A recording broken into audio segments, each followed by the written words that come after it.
Custom tags and priorities let you manage tickets more effectively by knowing the key details or urgency of the request.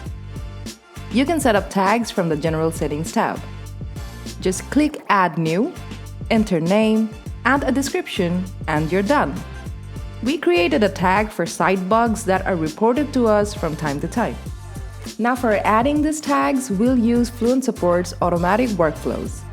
Head to Workflows and click Add New Workflow. Enter a name, select Automatic for this workflow to be operational at all times. Hit Continue and you'll see the Conditions page appear. We'll select Ticket Creation in the Triggers section. Now we'll select Message Content from the Conditions drop-down and set the operator to Contains. In the Conditional Value field, we'll add a keyword related to site bugs that are reported. To increase accuracy, we'll add a few more terms into the conditions. It's important to make sure the conditions are set to OR logic instead of AND logic.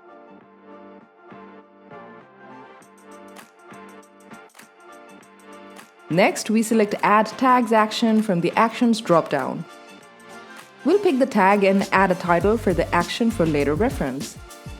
You can use workflows to remove tags as well to keep the tickets up to date. Save the automation and change the status to Publish. Now, tickets with our search terms will be tagged with Sitebug. If we filter tickets for the tag, only tickets containing the tag will come up on the dashboard. There are tons of more advanced use cases for tags. Tell us in the comments how you use tags for simpler ticket management. Until next time, happy serving and stay tuned to WP Manage Ninja.